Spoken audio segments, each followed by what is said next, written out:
Hello and welcome to another episode of Cooking with Bryson. I am joined today by Janine Frederick, and we are going to make an amazing seafood paella. I have now decided to dub shrimp the unicorn of the sea, so I hope that catches on. Logistics as always, Q&A in the chat. Ask questions as you're going along with us.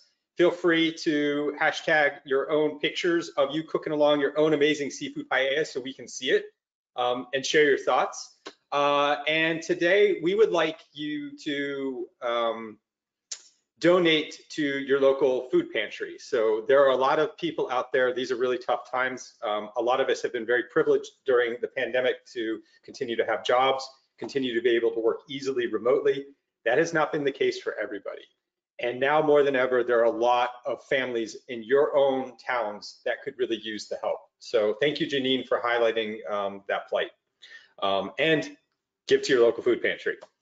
So Janine, take us away with the seafood paella. Hello. Hi. I'm excited. This is going to be fun. So today we're going to have seafood paella. We're going to make it with shrimp, and we're going to make it with squid. I'm defrosting my squid right now, which should be almost done. If it's not, then we'll just skip that. So if I don't have squid, like what other things could I use?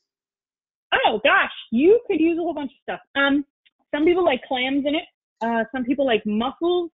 Mussels. Oh, there you go. Yeah, you got it.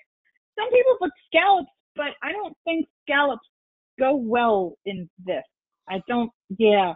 Yeah, but scallops are also really hard to get to just the right consistency, which is why whenever I cook scallops, I always do them alone because nobody wants rubbery seafood. No, because it's a waste of scallops, and scallops are expensive.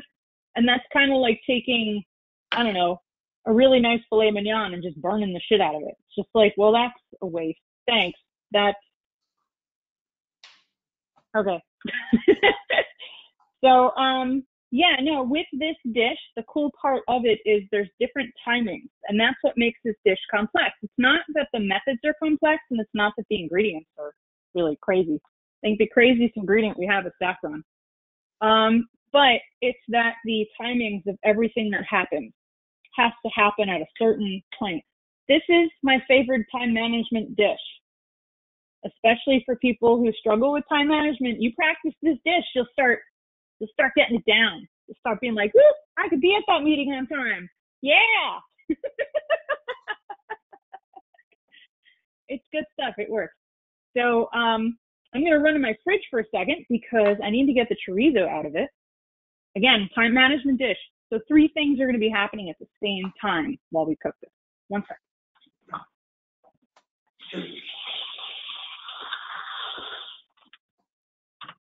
So we got a question about what about crawfish as a possibility? You can do crawfish. Yeah.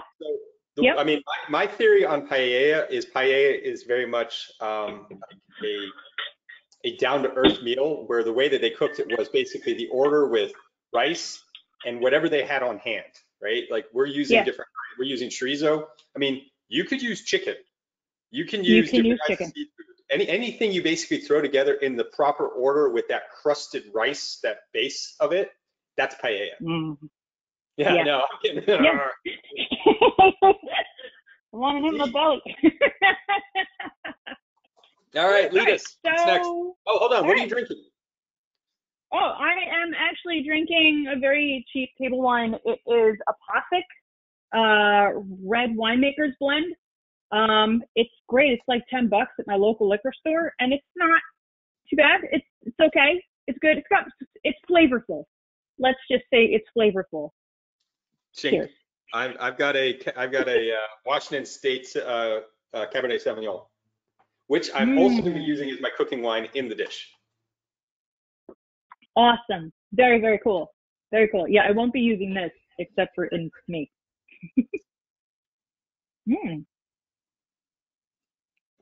That's nice. Let me show you my little bottle. It should be worth noting that the audience, yes, the Apothic. Yeah, you can find it pretty much anywhere.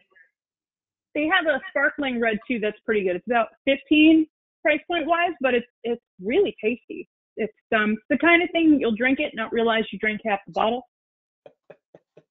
Speaking of retail bottles, the cupcake Prosecco at my grocery store went on sale for like half off. And I'm not a huge fan of I mean, cupcake's pretty good for retail, but I have a ton of peach Bellini mixed that I made. So, I mean, I don't really care about the quality too much as long as it's above Corbel. So getting that for like cheap, I just snapped up all of the bottles and I'm going to be like peach Belliniing it for the rest of like the month. Yeah, no, you will. Yeah. That's what we're going to have to call you now. You're going to be the peach Bellini unicorn. Well, so I don't know if you saw, I made a peach peach Prosecco granita the other week. No, I didn't see that. Yeah, in fact, I still have some in the freezer. Ooh, I want to see. I might have been under a rock when that happened. Season, and they were really good. So I've just been doing tons of things with peaches. Cool. Okay, let's get started. With peaches. We're starving. Okay, cool. So what we do first is we gather up all of our stuff together, and in French it's called the mise en place. And what the mise en place literally translates to is everything in its place. And what that really means is you get all your ingredients together in one spot. Everything you're going to be working with in one spot. And I know I have this huge shadow over my face. I look like I'm going to rob your house. The Hamburglar. Kind of cool. I'll go with it. So right now we have garlic. We have tomatoes. We have, 2 of those. An onion. This one's a little small for what I really need, so I may run off and get another one real quick. I've got my chorizo. I probably won't use all of this, but I'll probably cook all of this just because we like chorizo and there's no sense in me cooking this twice. We have sugar. We have saffron. Mine is Mer saffron, M-E-H-R. It's actually, I think, from the Middle East. Saffron is actually, they call them saffron flowers. It's crocus flowers. It's the little tiny stamen inside the crocus flower, which is why they're so expensive, because crocuses only grow once. And then that's it. You get 1 flower per crocus. And so like maybe 3 threads per crocus. So you need like a lot of acreage to grow all those crocuses to actually harvest all the saffron threads. Yeah, saffron is so expensive and rare. Oh yeah, it's crazy. But the best saffron I found actually grows in the Middle East. Really, it's really delicious. Saffron from Spain is good. I mean, that's kind of like where it started, but saffron from the Middle East just has I don't know, something about it. And then I've got smoked paprika. I kind of try to go with something somewhat authentic. If I can't pronounce it, I'll buy it. Yeah, there you go. That works too. $2. $2 at Trader Joe's. Hey! $6, Amazon. I love smoked paprika. It is like my secret weapon. Just throw that into just like any dish, and it just has such a really unique flavor. It just takes it to another level. And it's not like it like overwhelms it. I mean, obviously you add too much, but just I don't know. It's my favorite thing to just throw into anything to see what happens. Try it in eggs. Believe it or not, scrambled eggs. It's really good. And I don't know what's happening with the lighting right now. The sun is. Yeah, you are. Is there any more like overhead light you can give yourself? Alexa, set the kitchen to 100%. Okay. It's all right. This is going to turn into like my first cooking. No, this will be our first cooking thriller as an episode.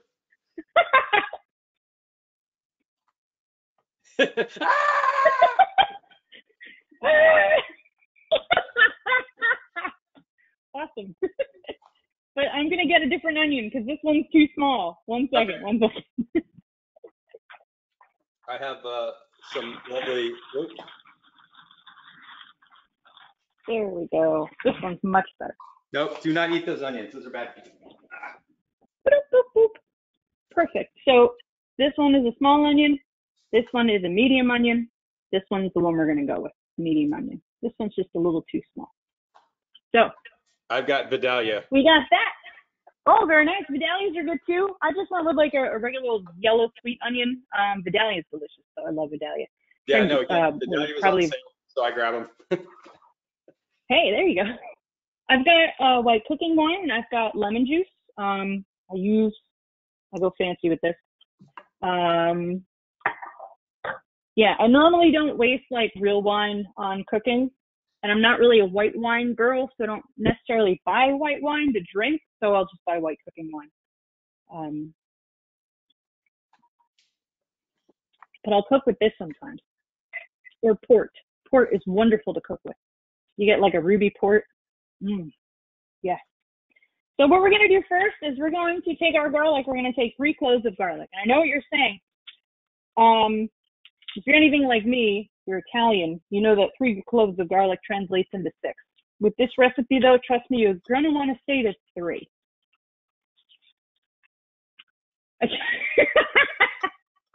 There's no such thing as too much garlic. This is true, but this is not the dish.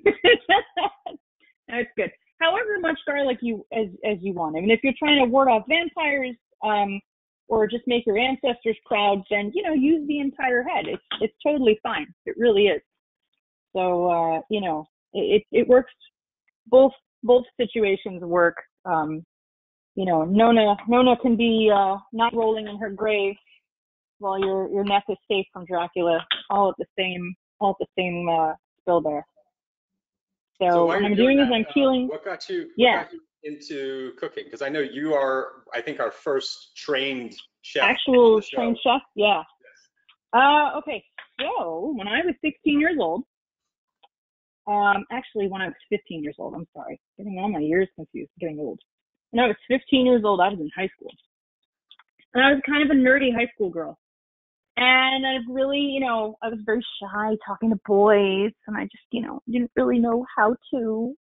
And my parents had these friends in the neighborhood, and they came over for Thanksgiving with their very handsome, very dashing 16-year-old son.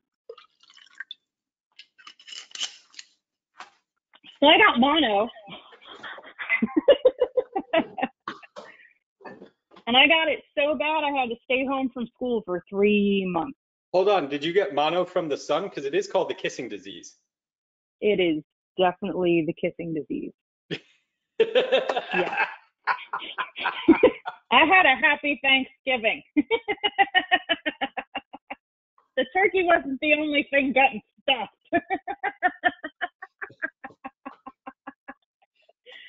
So I got mono. This episode is rated New Jersey.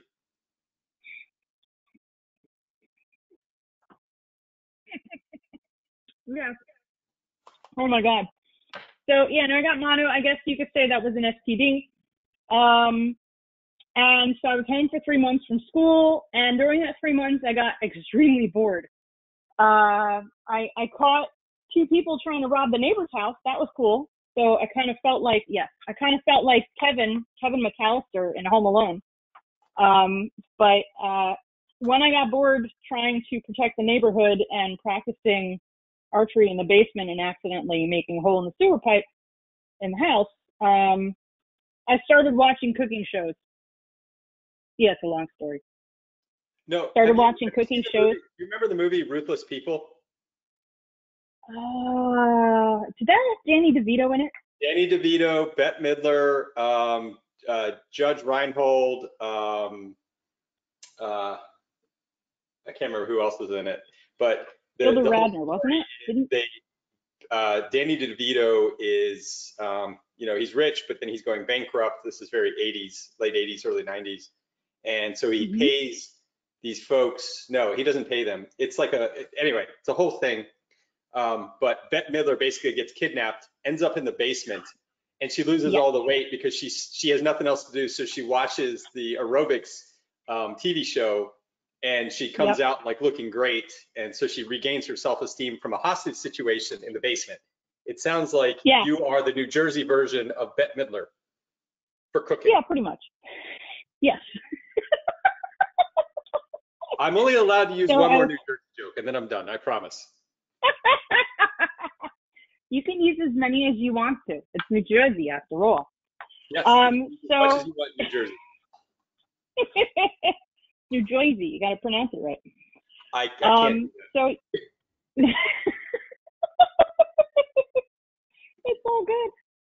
So yeah, no, I watched cooking shows, and then I started requesting, like, as I was feeling better and was able to actually, like, you know, move around and not have my spleen explode. I was like, hey, can you guys pick up chopped meat on your way home from work? And they would, and then while they were out at work, my parents, I would cook, and they'd come home to like all this food. And after a while, they would be like, hey, I just wanted to let you know that I bought a roast, just in case you feel healthy enough. I was like, okay. So yeah, I would really experiment with recipes, what I was seeing on TV. I started researching what I was seeing. The internet was new for us, and there wasn't really a whole lot on the internet at the time because it was 1995. So I just aged myself. And yeah, no, after I went back to school, I was kind of like, I want to be a chef. That's it. I don't need to take the SATs, F everything else. I don't care about school at this point. I don't care about any of these classes. I'm going to go graduate high school and become a chef and be successful and be Emerald and bam and tons of money. And I'm just going to have money everywhere and spices. And it's going to be great. Well, I worked in professional kitchens for 3.5 years. I went to culinary school for 3 years, and I very quickly learned I hate it. It's funny how I something love the cooking fun part becomes not fun when that's what you have to do for a job. It's why I would never open a restaurant. I would never want to do this for a job. Oh my God. Like to cook. No, the people you have to deal with, the BS, like, yeah, no, there's a reason why the culinary field kind of attracts people that don't show up for work. Yeah. So you're working with a lot of really unreliable people, and it's some of them are not nice, some of them are not good people. There was one restaurant I was in that got raided by the cops because someone was selling cocaine out the walk-in. So yeah, that was fun. So is that an option instead of sugar for this recipe? New Jersey sugar? That's cocaine? New Jersey sugar? What is that? New Jersey sugar is cocaine, but we can use cocaine. that. Yeah, no, well, that'll really pep up the dish. Okay, I always like to highlight substitutes, and it sounded like you just identified one. Yeah, absolutely. You could use cocaine in the dish. I'm not sure if he denatures cocaine at all or if it makes it stronger. I actually have very little experience with cocaine. The only experience I have with it is when my cousin spilled it all over the bathroom countertop at my sister's wedding. Yeah. Okay. I had to clean it up. Is this also the like? I mean, I don't want to distract you because we still haven't put anything on the stovetop, and we're 20 minutes into the show. I'm chopping. Oh, okay. Okay, so while we've been talking, as long as the food gets produced, it will. I chopped up the garlic. I'm gonna chop up the onion. For the onion, you want a small dice. Okay. So all right, we'll get back to this. This is fine. This is fine. Oh my goodness. Well, Woo-hoo! So I'm gonna let Janine focus on producing her food. I'm extremely distractible. So we can actually get something on the stove. And so, I mean, it is a cooking show, and if nothing ever gets cooked, then it is. It's it more is like a cooking show. I can't remember who's the Japanese lady that's famous for like organization. In which case, we're just like organizing raw ingredients. That's very pretty. Joy. Yes. Yeah. It's Spark's Joy. We want those things to make it here. Yeah. Yep. Okay, so what I'm doing right now is I'm peeling my onion. I'm chopping it in half because it's easier to cut when it's in half. So I usually, for large onions, I cut them in thirds. Okay. Because I like, again, so like my Vidalia onion was like this big. Oh, wow, that's a big onion. Yeah, so I cut it in thirds. Yeah. There's a great trick for dicing onions, but I almost never dice things because it's just such a pain in the butt. Yeah, no, it is. But you just like cross hatch on the onion and then you just like slice it off and then you get it just dices really easily. But my preference, and this the way I describe it is it's rustic, is I just rough cut it, and hey, that's That's how they would do it in the countryside. Very, Yeah. I feel like it's very Yeah. like Toulouse. No, you can. Well, Toulouse isn't You country, can. but near You there. can definitely do that. That's totally acceptable. However you want to cut your onions is fine. I'm a nerd, food nerd, so small dice for me. Yeah, see? But yeah, no, rough cut is fine. Rough cut is fine. So yeah, so I'm cutting up this onion here. The Rough next cut. thing I'm gonna do with the onion, what's that? No, I was showing a rough cut. Oh, okay. Yeah. No, rough cut is fine. So the first thing I'm gonna do is I'm gonna put a little bit of olive oil in my pan, right? And I've got my pan preheated, right? I got a big pot. I don't have an actual formal paella pot just because they're really super expensive and they're really big. And I do not have a paella pot. I have a regular old cast iron. nice. Cast iron works great. The So only I'm thing gonna you have to take. pay attention to when you're working with a cast iron, because the paella, a traditional paella pan is so big, you just have to make sure you don't add too much. Right. So are we sauteing our onions? We are sauteing our onion first, right? So we've diced our onion. I'm just gonna dice the other half of my onion here.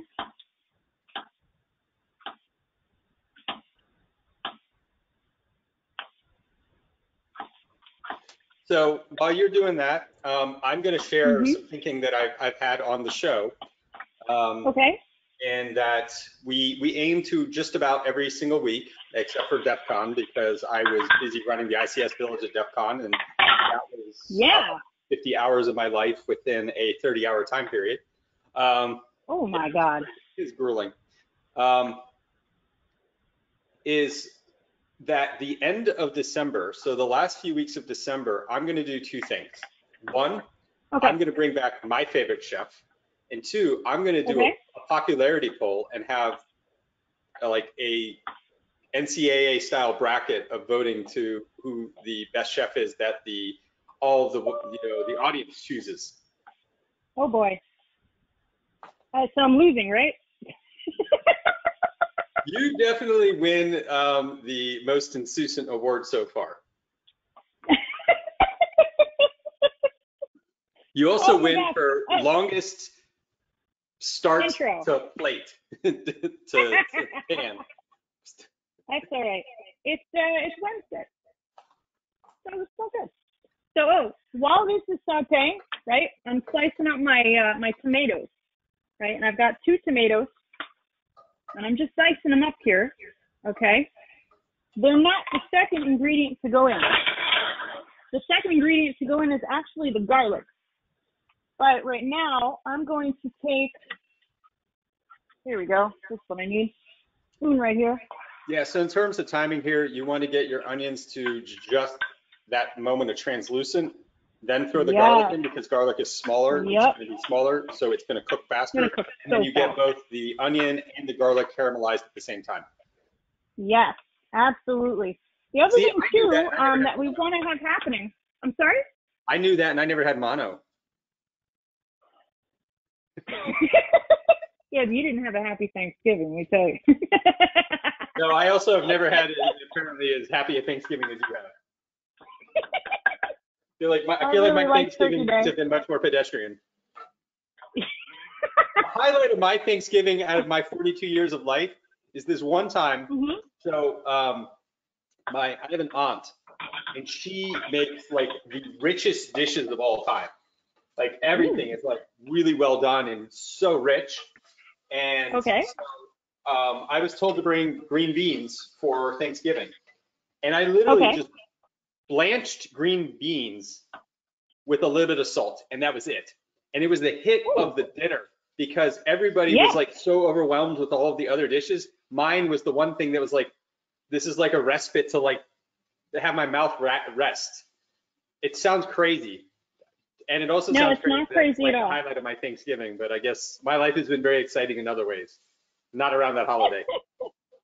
No. No, I can imagine your life is definitely more exciting than the average bear's life, in many other ways. Yeah, they didn't involve American holidays.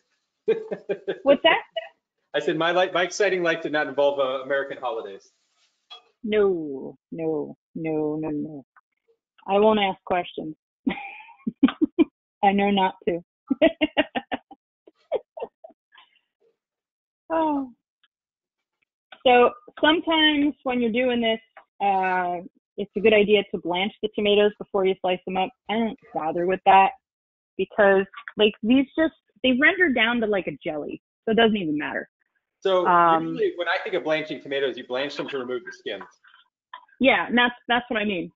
Blanch them to get the skin off, and then almost as if you're gonna do a concasse. But then you just chop them up.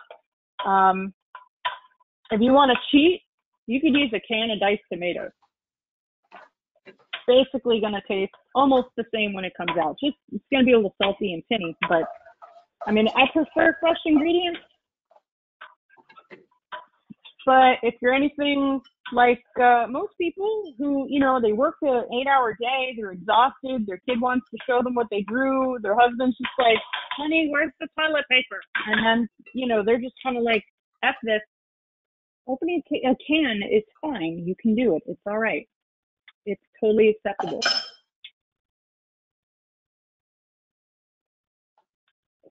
It happens. Okay, so my onions are doing their thing. I've got them on like a medium low because I don't want them to overcook. My tomatoes are laying in wait here. In the meantime, what I can do, and if you haven't done this already, please get your lobster stock on the stove. That's got to be hot. Mine is actually already hot. I'm going to start sauteing up my chorizo because I'm waiting for my onions to put my garlic in and my spices and all that, and tomatoes. So I'm going to cut this open. Order change here that I did? Sure. So I love rendering fat from things that naturally provide fat and flavor. Okay. So my order when I did this is I actually rendered slowly cooking the chorizo at a low temperature with a little bit of water in the pan. Okay. Boiled off the water, but not so much. You can see, I mean, my chorizo is still not like completely cooked. Ah, yeah. Okay. And now that fat is what I use as my base for my onions. Nice. That is a beautiful, beautiful thing. Seriously. That is actually a complex thing to do too. Most people would not do that. That is actually pretty awesome. And I'm proud of you. I'm so proud of you. Oh my God. Yeah, so you could do that.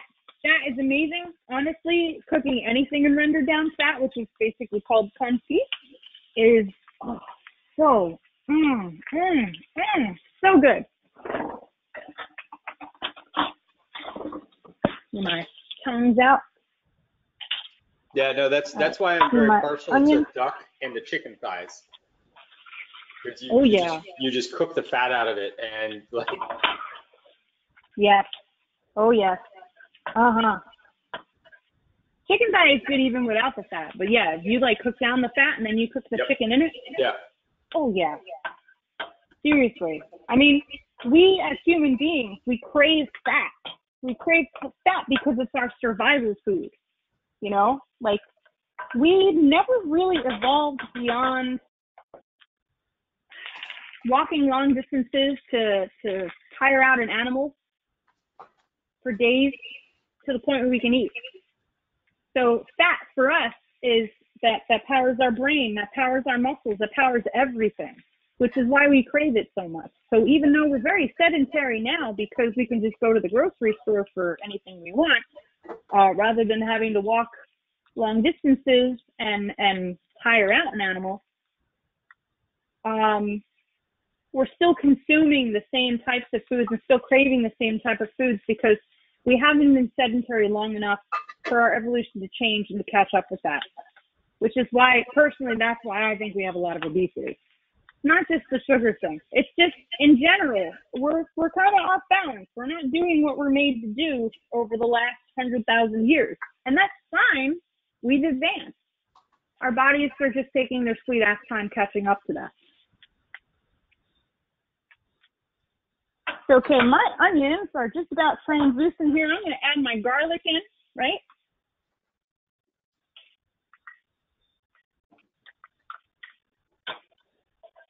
So I have two other tricks to share with this dish. Okay. One, I soak my saffron in chicken broth prior. Ooh. Okay. There you go. Very, very nice. Ooh, yeah. So it gives the saffron even more time to open up and to when I add the liquid. And then my other trick, and this is my favorite trick for the unicorn of the sea of all time. Okay. Shrimp is not quite scallops in terms of like you have to be that precise, but it's not far off. And the other thing I hate is I hate when I'm served shrimp with the shell on. Because it's like I have to put my hands in the dish that I'm eating with a fork. I hate that. And the problem is that most people do that because cooking. Don't make me work for my food. What's that? Don't make me work for my food. Yeah. Well, it's like, come on. That's not, I want to eat.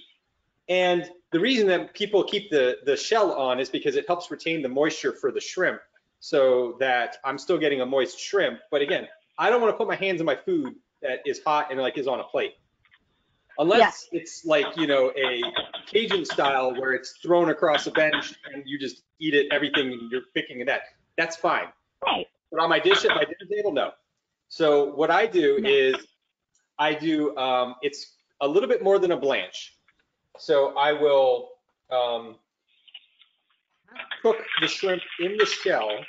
I throw them in an ice bath. I let them sit in the ice bath. Then I peel the shells, and now I have an entire collection of half-cooked shrimp that are thrown in about 2 minutes before I want to serve the meal. They'll cook all the way through. I don't have to deal with the shell. Guaranteed you will have moist, delicious shrimp every single time. And also, of course, because I hate throwing anything out, never throw out your shells. Keep all of your shells. And of course, shells are going to go bad in about 3 to 5 days if I keep them this way. So freeze them.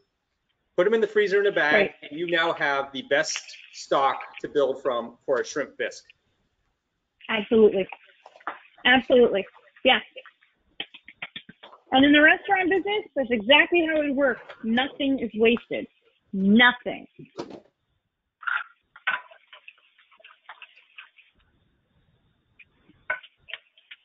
Okay, so what I've got is everything is here sauteing up. I am going to just quickly show you what I've gotten here, and then I'm going to add the tomato. Okay, so we've got, so we've got our garlic and our onions fully. Our garlic and onion. Yep, they're caramelized. So we're going to throw the tomatoes in? Yeah, we're going to throw the tomatoes in now, which I've got right here. Okay. And scrape them into the pot here. And then I'm going to add my spices. Okay, so I've got measurements for my spices. You don't have to be precise. It's totally fine. But you're going to put your sugar, your paprika, your saffron, and some salt into this pan. And this is essentially going to be reduced down almost to like a jelly. You're going to really break down the tomato itself, and everything's really just going to kind of congeal. So you need a teaspoon of sugar. I'm sorry, I have a teaspoon of sugar. I have a teaspoon here, so I'm just going to take a guess and just fill this up halfway. Fine. Again, doesn't have to be precise. Most people just kind of cook with their hands and grab the spices back then. Back in the old country days when this stuff was made, you know, during the day and everybody was called in from the fields to come eat. You know, I just had an interesting idea. So you know how you like can chop up strawberries and then cover them in sugar in a fridge and let the sugar break it down? Have you ever done that with tomatoes for this? I have not, but I accidentally did that with salt once. But not for this. Yeah, just like I put salt on tomatoes when I had to go somewhere and I just put them in the fridge. And when I came home, it was tomato soup. Yeah. So 1.5 teaspoons of your paprika. And I like to be very generous with my saffron. I get a nice big old pinch of this, right? So I'm gonna really reach my finger in there because I've used this quite a bit. And nice big pinch. I just got it on the computer. Bless you. Thank you. I'm gonna add a little bit more. I was looking your saffron. Saffron. Yummy. There we go. So now I'm gonna stir this around. I'm gonna show it to you again.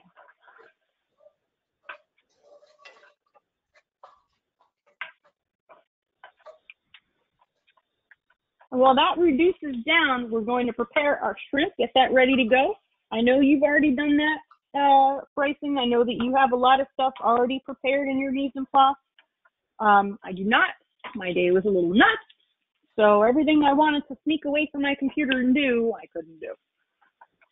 So, such is life. Yesterday was boring and nothing happened. Today it was like, oh my God, everything's on fire. So, yeah. And we still don't have two-factor authentication. And that really upsets me. I don't know why I'm still there. Yeah, I got into a Twitter fight the other week about somebody, because there's always, and it's ironic because I am now literally a neckbeard myself, since I have decided to offer my services as any Civil War general that you could want, because that's literally the only thing I have coming out of the pandemic. Is the classic neckbeard answer of, well, you know, SMS, you know, 2FA with SMS, like that's bad. And it's like, okay, no, but it's not. It's better than no additional right. FA.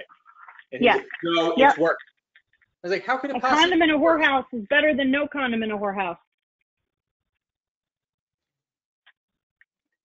New Jersey security, ladies and gentlemen. Yep. I'm really fascinated by folks in our space who make these kinds of comments, though. It's like, well, it's imperfect. Yeah, but is it better than the status quo? The answer is yes. That's what's called risk management. Better than the status quo. It's not that it's imperfect. It's still better. It's still an improvement. It's about improvement. I did a Twitter poll the other day, just to be funny, where I did service versus security as the options, and you had to pick one. And people were all like, well, and there was all sorts of like debate about it. And fundamentally, every single time, actually, I'm going to change the way I'm phrasing this. A talk I gave at DEF CON Red Team Village, one of my comments is, the greatest hackers in the world are your employees. And what I meant by that is that if you make security too difficult for them, they're going to break it. All right, yeah. They're going to find a way around it. What are you doing with the rice? Oh, I am measuring out 1/2 pound on my scale. Oh, you measure? This is incredible. For rice, I do. I just threw rice in a pot. And I am notorious for messing up rice. So I just, and this is a much larger bag than I normally buy. I usually get the smaller bag, and I just know that it's half the bag. But this one it's enormous. This is all they had, so I ended up getting it. So I measure it out on my scale in a bowl, and that's about 1/2 pound of rice. I don't want to spill the rice all over my keyboard. That would be really funny. You're like, how's your keyboard get rice on it? Well, funny story. Okay, we turn that off. And I'm going to take a look at my gelatinous stuff here. It's really rendering down. This is nice. And the reason why I did the rice first is because we need the rice first before we need the seafood. Although, actually, no, I shouldn't say that. We need the squid first. Duh. See? Time management dish. Good practice. Really good practice. Okay, so this is rendering down really, really well, which I'll show you that in just a moment. Let's look at our squid, see if it's defrosted. It is, which is wonderful. I'm just going to open this up off camera for a second because it's going to be messy. Hey, what kind of rice did you throw in? I used Goya. It doesn't matter what brand. I bought this before Goya pissed everybody off. Medium grain rice, arroz grano mediano. I used jasmine rice because that's what I have, and I only keep one rice at a time. Okay, jasmine's actually my favorite rice. That's my favorite rice to just eat in general. But for this, I find that if I use jasmine rice, it tends to be too long, and it breaks up a little bit too much, and I don't get the result I want from it. So I will take right that now I'm challenge. taking my Hold on, I'm squid. going to take the challenge on my rice. Okay. So question came on, do you rinse or soak the rice? I rinsed my rice, so I always clean my rice. That helps prevent it from like sticking together. Yes, that's true. Yeah, anything else you want to add on that? That is true. Janine? Yeah, no, rinse your rice, which we're going to do in just a second. First, I wanted to straighten out my... Yeah, go for it. So I'll go on and add for this particular dish. One of the things that I said at the beginning that makes paella kind of special is the way you're going to crust the rice. Like this is a dish you actually want the rice to just burn a little, and that's part of what makes paella. Yeah. Now, if you soak the rice with that, there's going to be too much moisture, and you're not going to get that crust. That's absolutely right. That is absolutely right. So let me come back on camera. So I've got my squid here, right? I like the tentacles the most because I think they're pleasing to the eye. With the bodies, I'm just gonna slice them up as if I'm doing calamari. So excuse me, calamari. Italian. I gotta say it the right way. Before I do that, I'm just gonna give my stuff over here a quick move around. I'm gonna lower it too because I don't want it to burn. Here we go. And I'm going to jimmy my sausages around. Mussels do not need to cook as much, so I'm gonna wait. No, it's okay. And clams too.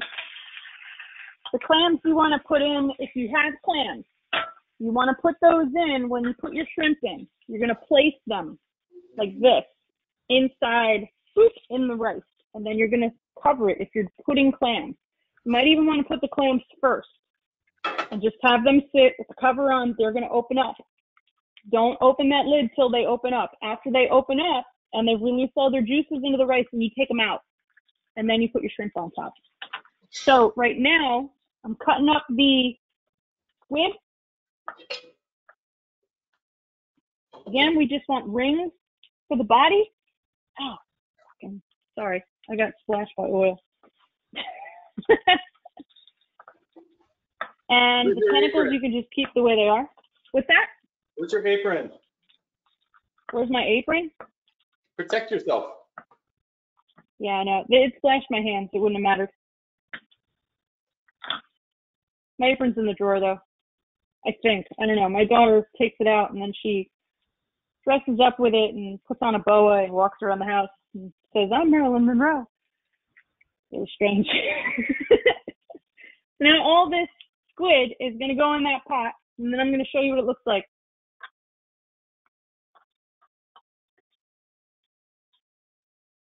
Okay. Rinse off my hands. Hold on a second. There we go. Dry my hands. So I can touch my keyboard and my computer. Otherwise, I'm going to be buying a new computer, and then I'll cry. So.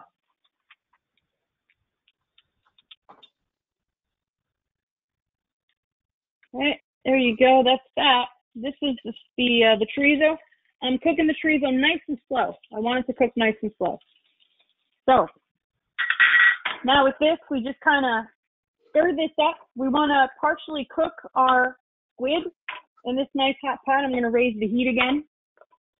Okay, because I had it on low so that I could do that. Something just fell over. I don't know what it was. Fine.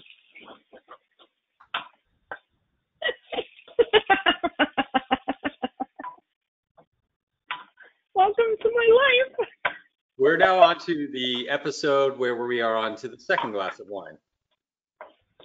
No, I'm still in the first one because I haven't eaten. So You had me fooled. I have not eaten anything yet.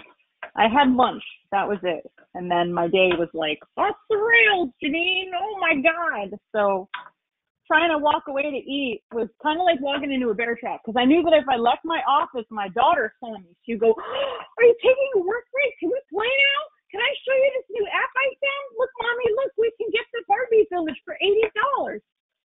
So our goal is to have dinner in less than 20 minutes. You're lucky. No, that is our I goal. need it in less than 20 minutes. I order it. What's that?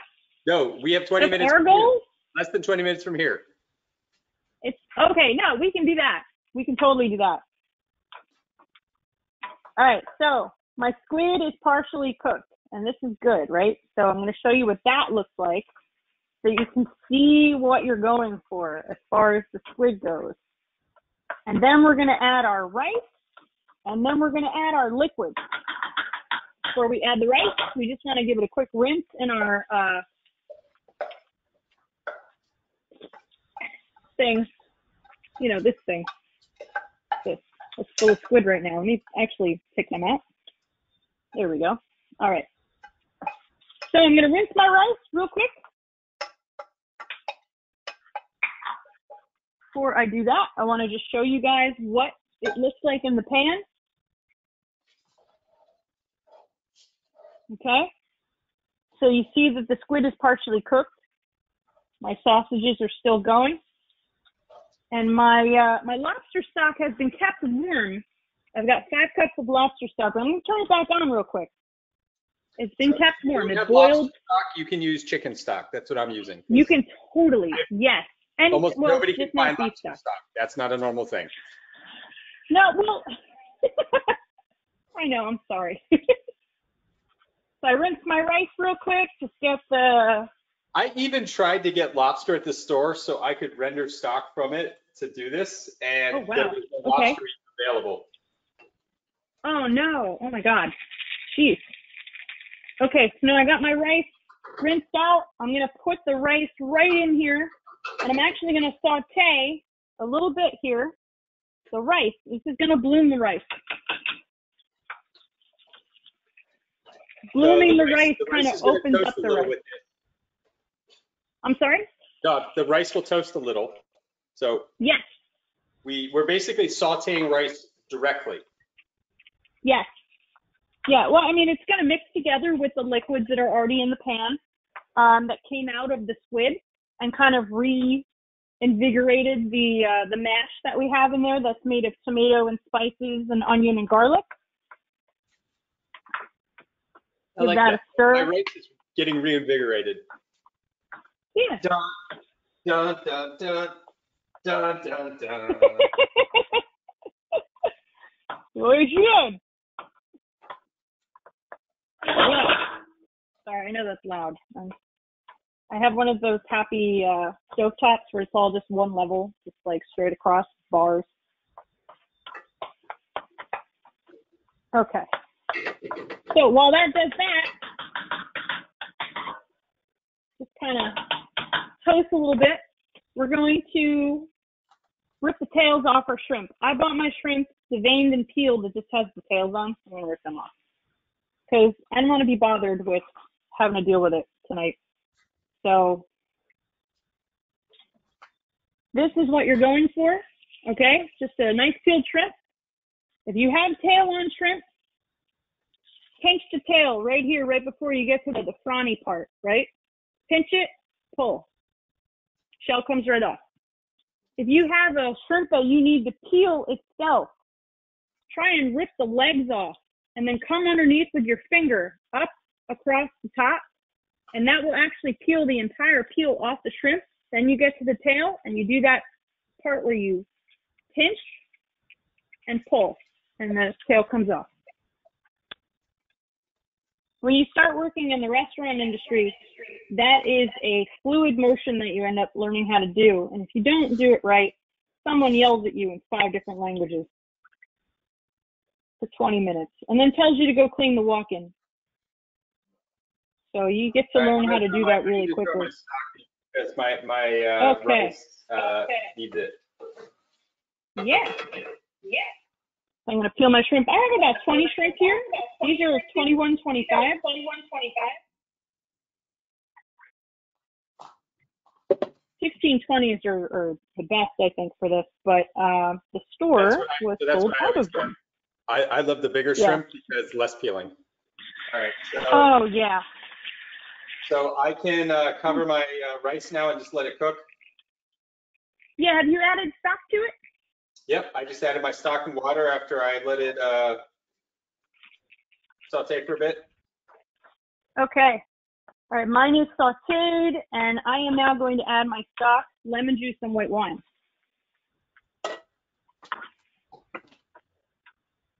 So I'm going to show you what this looks like now, this mash that's all sauteed. Let me bring this over.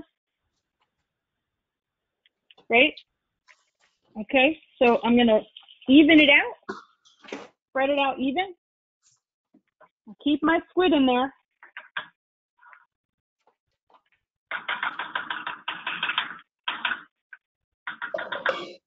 And now I do a 1/4 cup of lemon juice.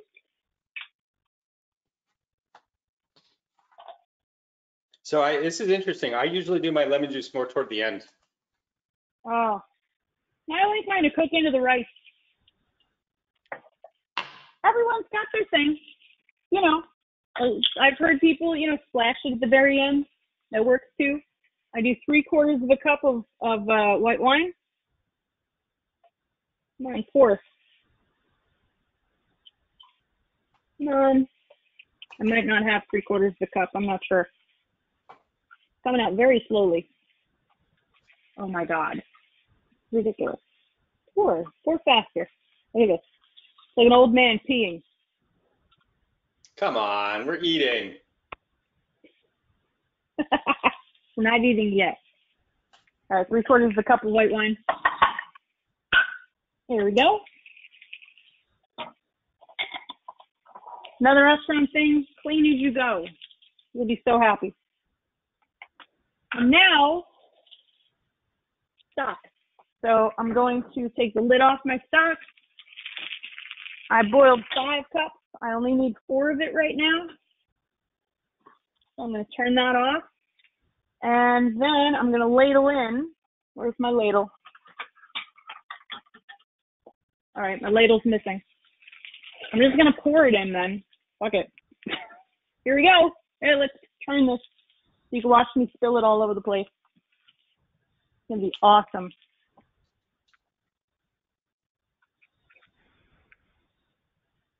You did great.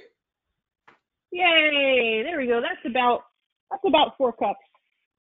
Now I give it a stir. This is the last stir you are going to give this. This does not get stirred again. You stir it again, you're going to break up your rice. That's how you get that crust, because it just sits there and it just like burns around the edge. Oh yeah. So this initial stir is just to get everything mixed together. Get it all mixed going. I never added salt, so I'm just going to do that real quick. You can add salt at any point. Yeah, so I always go light on the salt Go. and adjust with flavor when I'm allowed to touch it and taste it. Mm-hmm. You can add salt. I'm going to kick It's really that up. hard to take away. What's that? Oh, yeah. No, that's true. It's really hard to take away. Yes. No, it's impossible to take away. I just already know, like, when I made this so many times that I know it's not going to be salty. And then, yeah. Anyway, so, all right, so this comes up to a boil. Once this comes up to a boil, we reduce it, and then we sit our shrimp on top and just kind of like lay them on top. All right, so to get this boil a little bit faster, I'm going to put the lid on. Where does the lid go? There it is. Not going to hurt it. Pick that up on high just to bring that up higher. I'm going to put some things away while I'm here because I can. Woohoo! There we go. Put my saffron away. Put my paprika away. Clean as you go. Clean as you go. That means after dinner you can sit on the couch like a lazy piece of shit and make someone else do the dishes. The perk's all done. Everything's put away. I love that. That's the best. So instead of going Someone into else choir, can you take learn to care of cook, it. right? What's that? I said instead of going into choir, you learn to cook? Yeah, well, no, I was in choir in high school. Again, I was so shy and quiet. That was me. I was a dangerous child. While we're here, one of the things that you said was optional is peas. So again, going back to how I love how this dish is more just about the order of things and less really the quality or what you throw in. Frozen peas, cheap, easy to add, and I think they really complete the dish. Oh, they do. They do. I'm foregoing the peas right now just because the store was out of peas today. The frozen peas that I had to throw away because we had a power outage from Hurricane. I don't know how to pronounce it. I don't either, so but we it's didn't have power for about. The power outage is why, for me, is why I wasn't able to do the episode with you. What was that, like 2 weeks ago, 3 weeks ago? Yeah. And we literally just had one, like, because of the storm. We were out of power for about 2.5 days. It came back on at one point, and I was like, yes! And then it went right back out again. So I was like, no! I didn't have any ice, so I kind of lost, like, about $400 worth of food, which hurt because... How long was the power out? 2.5 days. But I don't have the deep freezer. Yeah. So, okay, so this is boiling. So I'm going to reduce this down to low, right? Once that stops bubbling at me, I'm going to keep the lid off. And I'm going to place my shrimp, just sit them on top, right? And we're going to have to turn them over. We're going to have to watch them, okay? So unless get you do it my way, shrimp. in which case you don't have to. I know. I like the shrimp juice to go into the, oh shit, I'm getting it all over the floor.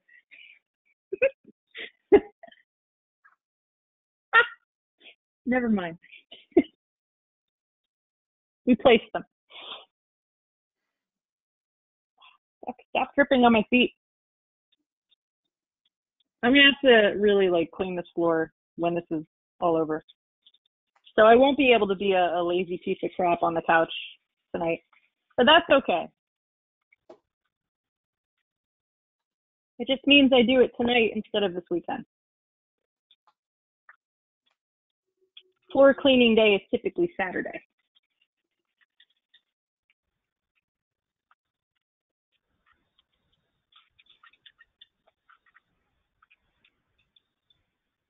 There we go.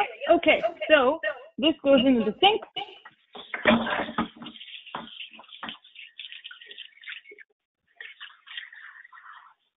There we go. Alrighty. Oops, don't fall over. Oh my god. Where have I gone? I've disappeared. Oh my god, it's magic. I'm back. So after you decided to not cook and you were a failed Sesame Street character, what did you do next? I was a Muppet. Okay, so I went into my college one day and I was like, listen, I want to be in computer science. And the guy was like, are you serious?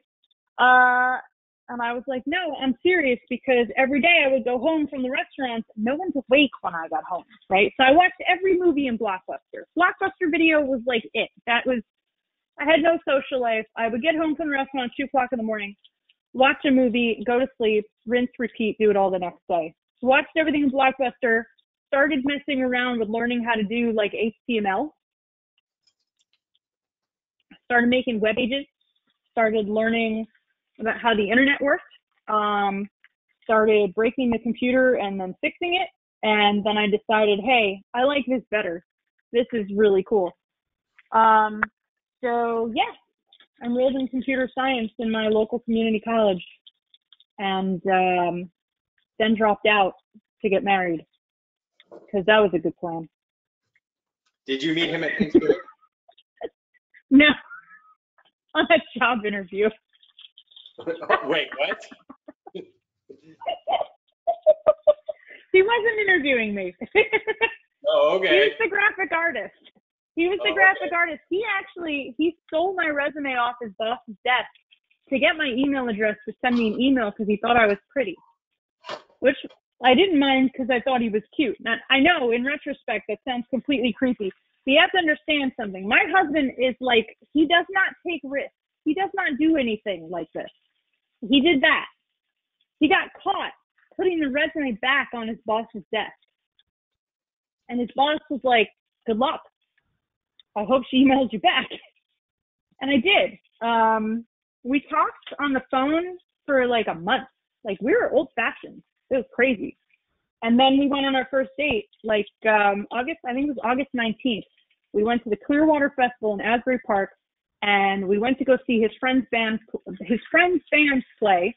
But when we got there, they had been kicked off the stage by Bruce Springsteen, who crashed the event and was playing a solo set acoustic instead. It was a wonderful first date. Then I fell in love. And I abandoned all my dreams. We're still together, though. I love him. That was the night? Only love can do that. What's that? That's great. It's good. I love him. We made a beautiful child together. He makes my house a mess. But he's a good man. I've seen him at, like, webcam size in the background before. Yeah. Yep, where he comes in, he's like, I'm going to go to bed. Are you still going to stay up? And you're like, dear, I'm watching Blockbuster. I'm reading HTML. That's great. Oh, so let me show you guys this real quick. I'm gonna flip over the shrimp. Jesus Christ, I can't talk. My sausage are almost done. I've been just slow cooking them. I'm gonna flip over my shrimp in a moment. So maybe I can hold this and flip them over. You can flip them over with me. Aren't you excited? Oh, we're gonna flip them over together. So we flip them over. They cook the rest of the way. And then we're going to take them out.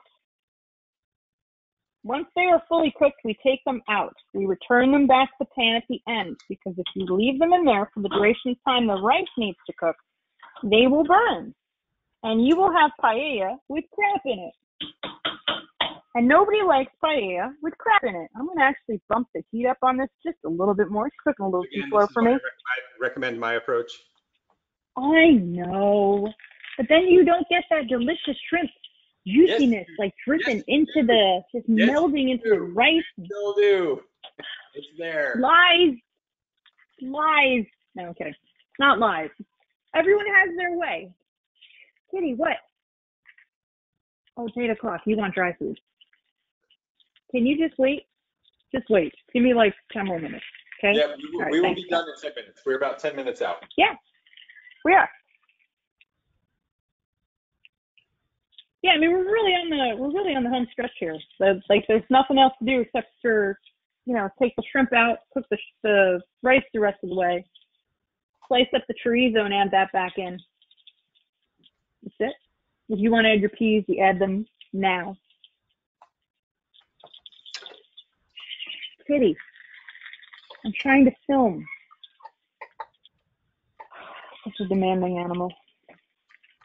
Mom, feed me. I know. Well, no, she's not supposed to eat for another 20 minutes. 8:30 is dry food time. That's why. And I need another one of these because I'm out of this one. And just before you wonder, like, Jesus, she drank what? My husband drank most of this last night. There's only 1.5 glasses left in it today. We share. We split it. We're both parents. We don't judge in the kitchen. When you're parents. We don't judge in the kitchen. Good. Sometimes you do. It's just me and my daughter, and I'm the one who's finishing this entire bottle. So I understand completely. I bought a new handle of Crown Royal. I'm trying to work full time from home with a 6-year-old. Have you just, The 6-year-old is very much like me. so about same price range. Have you ever tried monkey shoulder? No, I haven't. So monkey shoulder is 3 different scotches blended, and it's about the same price. I want to say it's like $29. Okay. Try it compared to Crown Royal. Tell me what you think. All right, I will. Definitely. Yeah, and I've kind of like been getting into whiskey. Back in October, I ended up sick with the flu, and so I was making hot toddies left and right. And when I discovered I really like whiskey, it's actually really good because I never used to like it. So, yeah. For a hot toddy, I would probably try Maker's Mark as more of Okay. so bourbon, good price range. Again, these things are all about best value. You can pay a lot and get something, and it's like that's not the point. It's more like what's the best bang for the buck. And so I would say for a hot toddy, a Maker's Mark is your best bet. Okay. Maker's Mark in my store is about the same price point as Crown. Yeah, and it could just be that I'm dialing in the price range here because it's the same thing where like I was talking about the cupcake prosecco. Like I don't think cupcake prosecco is like amazing prosecco, mid range, but if I can get it for $10 a bottle, like I'm gonna mix that with peaches all day long, and it's a great combination. Now, if I have to pay $20 a bottle, like I don't want to mix that with peaches. That's too much to spend for the prosecco to mix with peach. Yeah. Which is what it normally costs. You just drink. That's true. For decent prosecco, yeah. Oh, all right. So let's see. What was I gonna do? This is All right. So I want to get like a little bowl because I'm gonna move the shrimp into this bowl temporarily. My sausages are basically done. I'm gonna slice them up. They're looking really good, and I'm gonna add them right into the rice that's going right now. So I'm gonna turn that pan off. That's good. This is going fine. I'm kind of like in a weird holding pattern right now, which usually happens with paella. Yeah. So I mean, I guess it's like the best time to just clean up after yourself. I want to share how I really tried hard to like, because again, I don't have a large pan, and so I went with my cast iron. And this is what you get when it always happens. I don't know if you can tell. What happened? It's balanced on top of the shrimp on top of everything else now. Oh no, it's over full. Yeah, look at that. Oh. It's going to be delicious though. Yeah, it's still going to be good. It's going to be a little messy. Hell yeah. So I'm going to have a little more mess, but you know what? I'm going to have plenty of food. That's okay. Yes, plenty of food, delicious leftovers. Your family's going to go, oh my God, that's great. Yes, indeedy. Yes, paella is one of those dishes. It doesn't necessarily get better the next day, but you do have about 2 days to eat it. Mine gets better the next day. That's one thing none of my family has told me. It's better day 2. That crust. That's true. You lose the crust, but the flavor melding really comes together. Like a good sauce. That's my terrible Italian accent. But you can't get that. Day 2. So you're an honorary Italian. No, I'm not. I am very much not Italian. Bryson, you a friend of mine? You're a friend of mine, Bryson. Bryson's Why on this day of all days? All right, so I've watched The Godfather a few times. That's what I got. Was Marlon Brando even Italian? No. No, I didn't think so.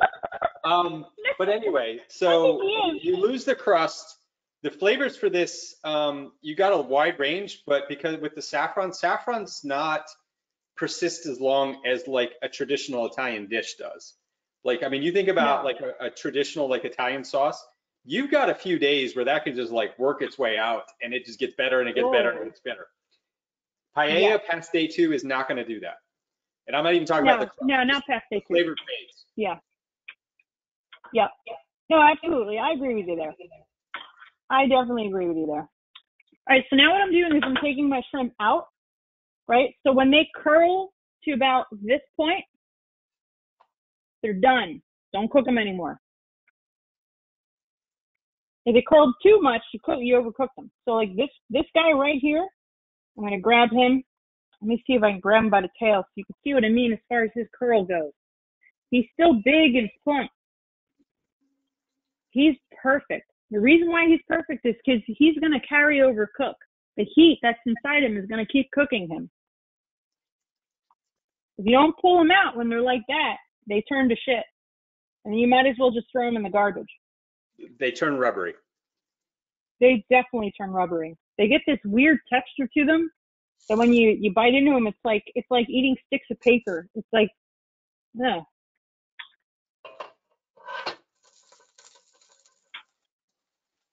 So this is going pretty good.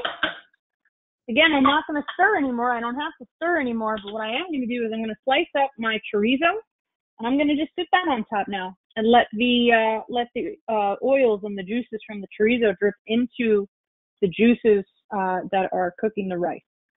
So some of that flavor will seep in as well. And what the hell did I do with my cutting board?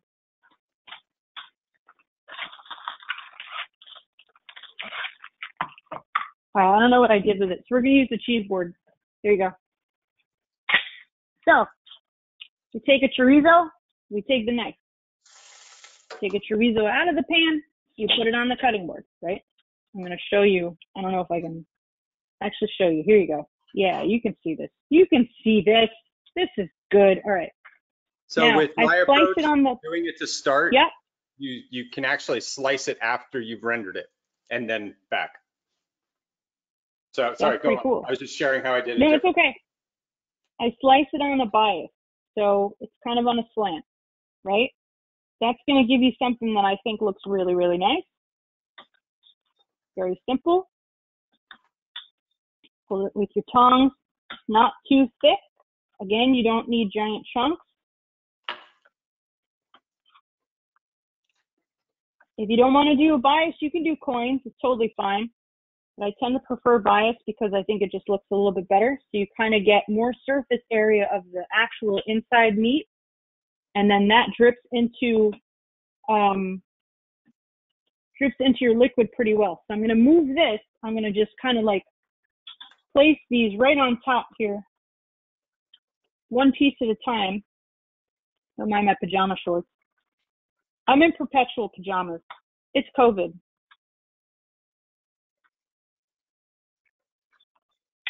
You're not wearing pajamas right now. Pants and a sport coat the other day. Like I had to go somewhere for a meeting.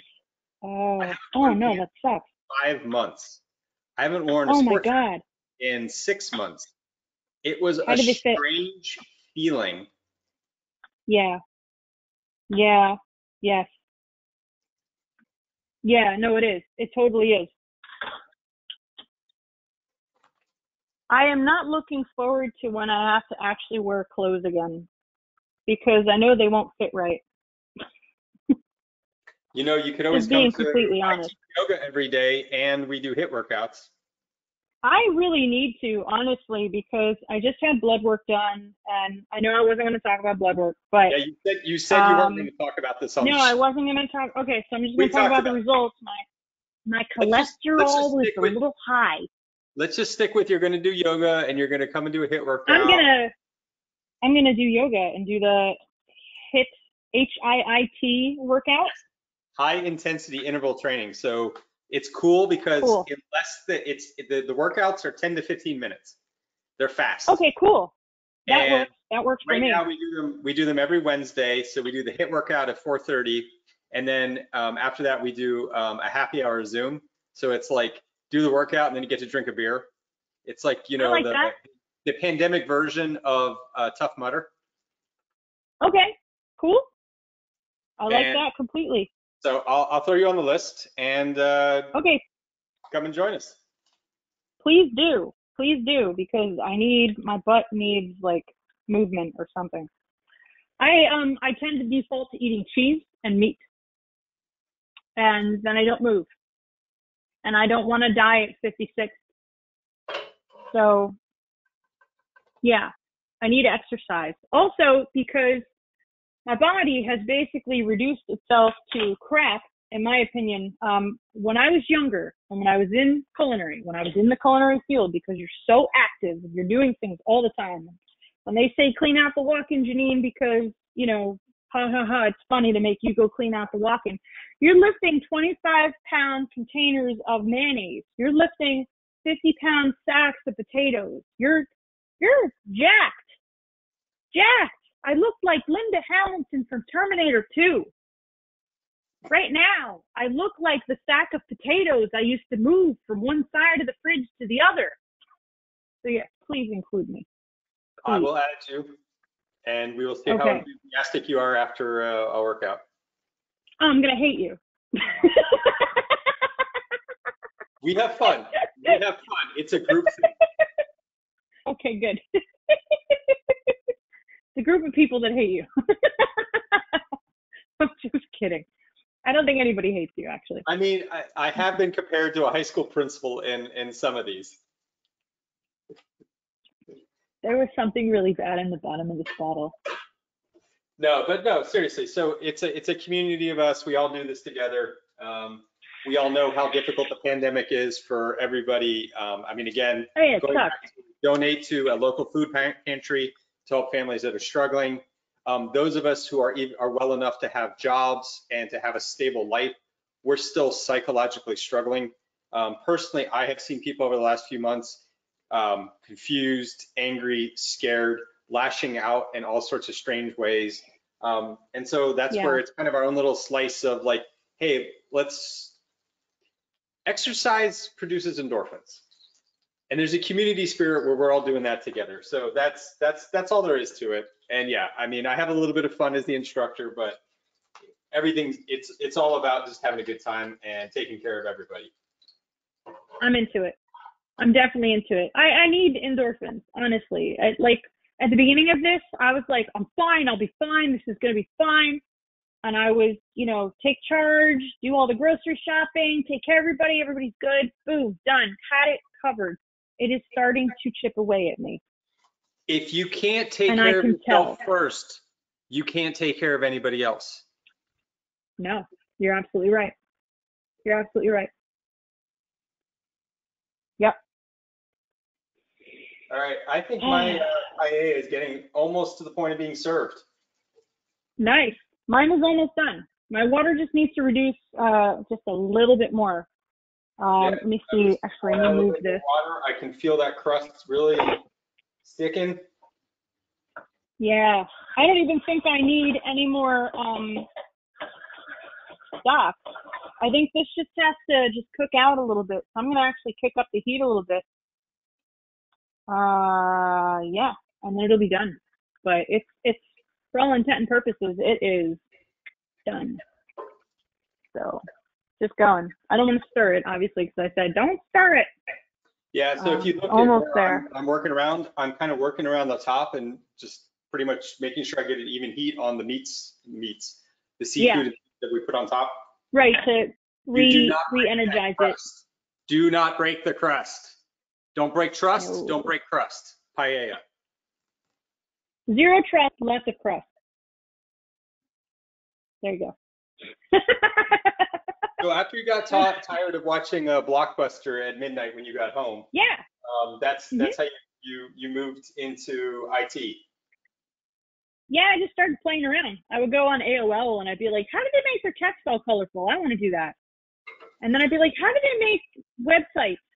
I want to do that. And then I learned it. And then I was like, how did they make this chat thing actually work? So I taught myself how to program. And then I went into computer science. I dropped out, which was the dumbest shit I ever could have done.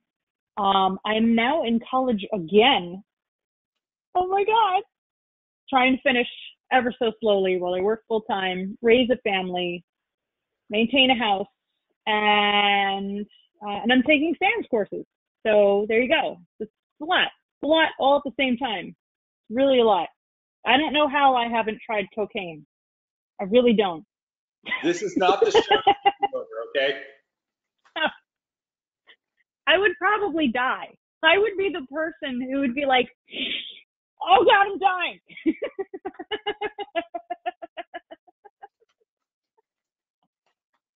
I would be the one person to have a heart attack and just die.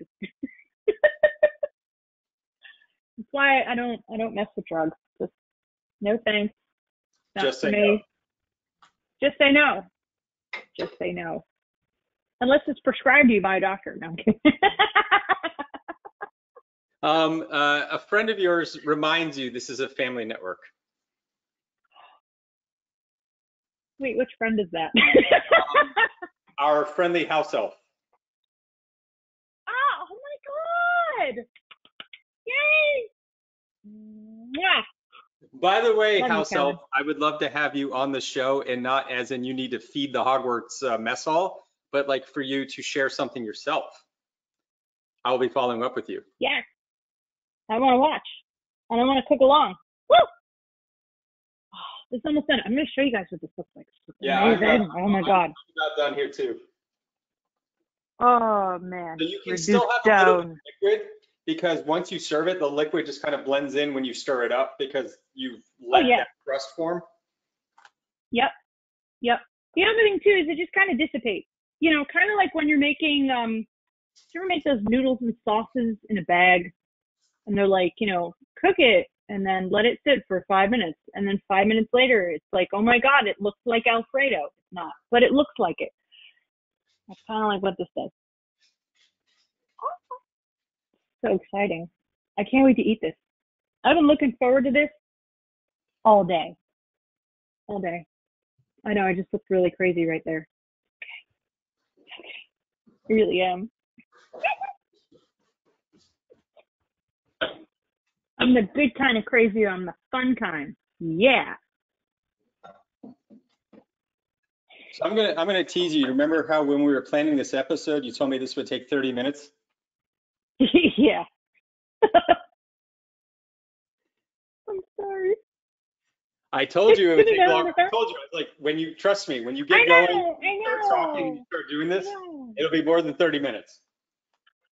I know, but I'm really glad we did it, because I think this is much better than, like, I don't know, like I could have made like a Boulion or a dessert or something, but No, this is great, Janine. This was great. I'm glad you're having fun. I'm having fun. And So I'm also hungry. I want to eat it. hell yeah. Like, I seriously am going to start yelling at this thing in a second if it doesn't cook any faster, because that's what I do to things that, that annoy me in my house. I've yelled at my plants in my garden because I'm like, you're not making enough tomatoes. Yeah, no, What's that? Burner off. I've turned my burner off. I'm just letting the cast iron do its thing, because I am ready to serve when you are. Nice. Okay. That's what I need. I need a cast iron pan. That's what I need to get myself. Yes. Let me see. Still a little wet. Mine is still a little wet. Oh, we're almost there. We're almost there. Mamma mia. I'm going to eat it. So Bryson, what can we expect from the next GrimCon? When, what, where, who, when, why? Woohoo! Tell me. So where is easy? It's going to be virtual. The next GrimCon, the third one, is going to be the 30th of December. So we decided that picking dead weeks where there's nothing ever happening in the space is a good time. So the next one will be the 30th of December. We are going to start having, I don't want to call them coaching sessions. So one of the things that I think about GrimCon that makes it particularly special is the entire track focus on not just new speakers, but on pairing them with coaches several weeks before the talk, that they get help with their research, they get help with the presentation, they get help with the presentation style, everything you could want to get over the imposter syndrome to actually producing at a conference. That's However, awesome. Let's take that even a step further. Let's go even more left, right? Left of boom. And what about people who don't even have it that far? So I want to hold a few sessions before GrimCon where we get folks who have an idea, they're not quite there with it yet, and we will have basically we'll have like an hour time where we'll have a few folks share their idea, and then there'll be, I don't want to call it a panel of judges like people are like judging, but a panel of experts who are going to be like, all right, well, did you think about this? What about that? And this and that and this and that. And if after that episode, then they're comfortable, then we'll put them on the track to pair them with a coach to go and do that. Very cool. Very cool. So it's kind of like American Idol of GroomCon. Only there's no judging. Okay, yeah. Yeah, no, the only thing is your desire and your interest in doing that. And the reason that I thought this was important is security is built on, security is stronger with different voices. Whenever you get like an echo chamber, whenever we like group think, we're going to fail. And that is different types of people, all the way from gender to background to you name it. The more diversity you have, the stronger the security is going to be. And I wanted to do that same thing with bringing new voices to the table. Awesome. So new voices engender new ideas, which advances the state of the art, even if they're not like the most amazing technical O-Day talks, because that's not actually what really changes security. It's the different kind of thinking and the more voices we can bring to the discussion. So that's what I think makes GrimCon special. And that's what I'm going to do leading up to the 30th of December. Awesome. I'm looking forward to it. I am. Woohoo! This is going to be awesome. Seriously. I loved the last two GrimCons. We are just about ready. One second. Let me look at this. This is, I've got a tiny bit of moisture left. I'm going to turn it off. I'm going to let it go. I'm letting it go. Okay. So now I'm going to add my shrimp back in, because my shrimp are done. Hey, you guys. My family just got home. You have something to show me and Daddy. What is it? So I'm gonna share what the crust looks like. You can see that black. That looks good. That's that rice crust. Oh, that's beautiful. I love it. Oh, wow. Oh, you guys got cupcakes. My family just walked in with cupcakes. Oh, yeah. Where are my cupcakes? So my crazy unicorn guy wants cupcakes. The unicorn guy wants cupcakes, little one. This, oh, I got my crust here. I just got to scrape. Oh, my God. Yeah, this is looking good. There we go. She needs another coloring book. She filled up her last one. More coloring books? Yeah. Okay. Thank you, kiddo. Did you eat dinner already? Okay. Mine is still a little wet because I eyed my my broth there, so I think I added just a little too much. But that's okay, because again, it'll congeal. It'll be fine. So mine is more wet. That's right. I'm gonna plate mine real quick here.